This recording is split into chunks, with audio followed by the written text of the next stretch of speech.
कायनाती फैलाव और big bang की डिस्कवरी। Three, two,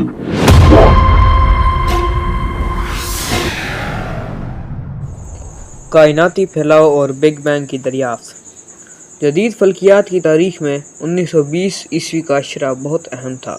1922 ईस्वी में रूसी तबियात दान अलेक्जेंडर फ्राइडमैन ने आइंस्टाइन के अमूमी नज़रिया इजाफियत यानी कि जनरल थ्योरी ऑफ रिलेटिविटी की रोशनी में कुछ किताब लगाकर बताया कि कायनात की साख्त साकिन यानी स्टैटिक यानी गैर मुतगय्यर नहीं है यानी स्टडी है। इसने यह भी कहा कि एक मामूली सा धचका भी पूरी कायनाती साख्त के सिकुड़ने या फैलने के लिए काफ़ी हो सकता है। फ्राइडमैन की तहकीक तस्लीम करने वाला पहला शख्स बेल्जियम का एक फल्कियात दान जॉर्जस लेम्परे था। उन्हीं तखमीना जात की बुनियाद पर लेम्परे ने यह बताया कि कायनात का नुक्ता आगाज़ था और उस तरह फैल रही है जैसे किसी चीज़ ने इसे फैलने पर मजबूर किया हो।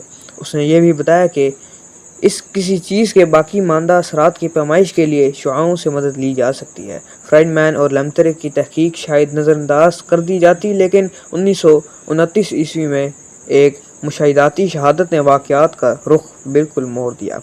एडविन हुबल नामी अमरीकी साइंसदान कैलिफोर्निया में वाक़या माउंट विल्सन रस्तगाह से दूर दराज तारों का मुशाहिदा कर रहा था। उसने यह हैरत अंगेज़ बात महसूस की कि उन तारों से आने वाली रोशनी तैफ यानी स्पेक्ट्रम के सुर्ख किनारों की तरफ झुकी हुई है। मजीद ये कि जो तारा जितना दूर था उससे आने वाली रोशनी भी इतनी ही ज़्यादा सुर्ख माइल थी। इस दरियाफ्त से, जिसे बाद में सुर्ख मुंतकिली के नाम से शोहरत हासिल हुई, ये नतीजा अखज़ किया गया कि जो तारा हमसे जितनी दूर है वो उतनी ही तेज़ी से हमसे दूर जा रहा है।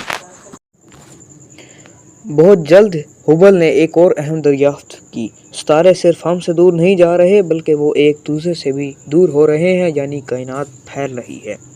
1915 ईस्वी में जब आइंस्टाइन ने अमूमी नज़रिया इजाफियत यानी जनरल थ्योरी ऑफ रिलेटिविटी पेश किया तो वो ख़ुद भी इस नतीजे पर पहुंचा था कि कायनात फैल रही है, मगर क्योंकि इस ज़माने में गैर मुतगय्यर और साकिन कायनात का तसव्वुर साइंसी हलकों में मकबूल था, लिहाजा आइंस्टाइन ने अपनी मुसावातों में एक अदद कायनाती मुस्तकिल का इजाफा कर दिया ताकि उन्हें साकिन कायनाती मॉडल से हम आहंग बनाया जा सके। बाद अज़ां आइंस्टाइन ने ख़ुद एतराफ़ किया कि अमूमी नज़रिया इजाफियत यानी जनरल थ्योरी ऑफ रिलेटिविटी की मुसावातों में कायनाती मुस्तकिल का इजाफा उसकी सबसे बड़ी साइंसी गलती थी।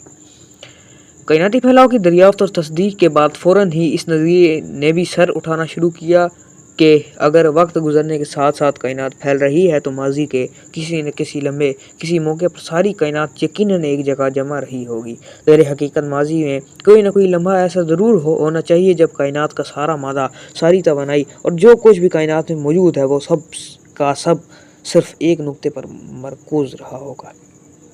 कहने का मतलब ये है कि अगर वक्त ऐसा भी एक ऐसा वक्त भी था जब सारी कायनात अपनी ज़बरदस्त कशिश शकल यानी ग्रेविटेशनल फोर्स के बाइस एक नुक्ते पर जमा थी और उसे नुक्ते का हजम सिफर था। हमारी सारी कायनात इसी सिफर हजम से और लामतनाही कसाफत वाली कमेट के फट पड़ने से वजूद में आई। आज इसी अमल को बिग बैंग के नाम से याद किया जाता है, जिसकी तस्दीक बार बार के मुशाहिदात से हो चुकी है। अब हम जानेंगे कि बिग बैंग को किस तरह एक्सेप्ट किया गया या बिग बैंग की किस तरह फतह हुई। दरअसल ये कहानी है 1948 ईस्वी की, जब 1948 में जॉर्ज गैमू ने लेम्परे के काम को खासा आगे बढ़ाया और बिग बैंग के ज़मन में एक नया तस्वुर पेश किया। अगर कायनात एक अचानक और नाकाबिल तस्वुर हद तक ज़बरदस्त धमाके से पैदा हुई तो उस धमाके की बाक़ियात में यकीनन कुछ अशआ यानी रेडिएशन बाकी रह गई होंगी। इन अशया यानी रेडिएशंस को काबिल मुशाहिदा होना चाहिए और ये कि उन्हें तमाम कायनात में यकसा तौर पर फैला हुआ होना चाहिए। इस पेशगोई के 20 साल बाद ही American telephone and telegraph AT&T के माहिरीन अर्नो पंसयास और रॉबर्ट विल्सन ने ये अशया भी दरियाफ्त कर ली जिन्हें कायनाती पस मंज़र की अशिया कहा जाता है। इनका एक और नाम भी है खर्दमौजी पस मंज़र, माइक्रोवेव बैकग्राउंड भी है, क्योंकि ये शुआएं माइक्रोवेव्स पर मुश्तमिल हैं। इन मौजों की नौयत क्योंकि रेडियाई थी, लिहाजा انہیں دریافت کرنے کے لیے حساس ریڈیو آلات کا موجود ہونا بھی ضروری تھا۔ کائناتی پس منظر کی اشیاء دریافت ہونے کے ساتھ ہی ریڈیو فلکیات کے نام سے فلکیات کا ایک نیا شعبہ بھی وجود میں آیا۔ بحر کیف ایپنز، یاس اور ولسن نے مشاہدہ کیا کہ کائناتی پس منظر سے تعلق رکھنے والی یہ موجیں ہر سمت سے غیر معمولی یکسانیت کے ساتھ آ رہی ہیں، یعنی ان کا کوئی منبع موجود نہیں تھا جس کے قریب جانے پر ان کی شدت میں اضافہ ہو جائے اور دور جانے پر کمی واقع ہو۔ اس کے برعکس یوں لگتا تھا جیسے یہ شعاعیں خلا میں ہر جگہ بڑے متوازن انداز میں پھیلی ہوئی ہیں۔ پہلے انہیں جدید ریڈیو آلات کی اندرونی خرابی سمجھا گیا، لیکن جلد ہی یہ غلط فہمی دور ہو گئی۔ جب پنجاس اور ولسن نے سابقہ تحقیقی ریکارڈ گھنکالا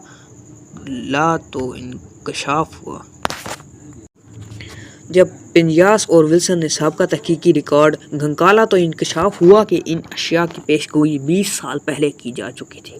گویا یہ بات پایہ ثبوت کو پہنچ گئی کہ یہ شعاعیں کائناتی پس منظر بگ بینگ کی باقیات یا بازگشت کے سوا کچھ نہیں۔ تعدد، فریکوینسی اور شدت سمیت ان تمام خصوصیات وہی ہیں جو بگ بینگ روشنی میں پہلے سے بتائی جا چکی تھیں۔ اس دریافت پر ولسن اور پنجاس کو نوبل انعام برائے طبیعیات دیا گیا۔ 1998 یعنی 1989 کی بات ہے جب ناسا کی طرف سے cosmic background emission explorer COBE نامی تحقیقی سیارہ خلا میں بھیجا گیا، جس کا مقصد کائناتی اشیائی پس منظر کی چھان بین کرنا تھا۔ اس سیارچے نے صرف 8 منٹ میں ولسن اور پنجاس کے مشاہدات کی تصدیق کر دی اور ساتھ ہی ساتھ بگ بینگ پر ہونے والے تمام اعتراضات کا فیصلہ کن جواب بھی دے دیا۔ بگ بینگ کے حق میں کچھ شہادتیں آنا ابھی باقی تھیں۔ ایسے ہی شہادت کائنات میں ہائیڈروجن اور ہیلیم کی تناسبی مقداریں ہیں۔ تاہم فلکیاتی مشاہدات سے یہ بات ثابت ہو چکی ہے کہ مذکورہ دونوں عناصر کی کائنات میں تناسب مقداریں وہی ہیں جو بگ بینگ پر کیے گئے نظری تخمینہ جات میں پہلے ہی پیش کی جا چکی ہیں۔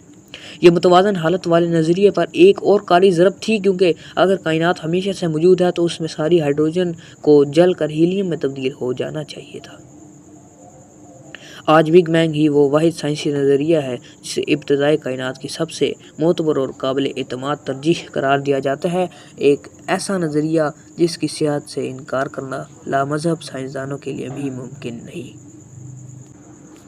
ویڈیو پسند آئی ہو تو ویڈیو کو لائک کریں، چینل کو سبسکرائب کریں اور بیل آئیکن بھی دبا دیں، اور ویڈیو کیسے لگی کمنٹ میں ضرور بتائیں۔ اور اگلا جس ٹاپک پہ ہم ویڈیو بنانے والے ہیں وہ ہوگا کہ کائنات کو نتھنگنیس سے کون وجود میں لے کے آیا۔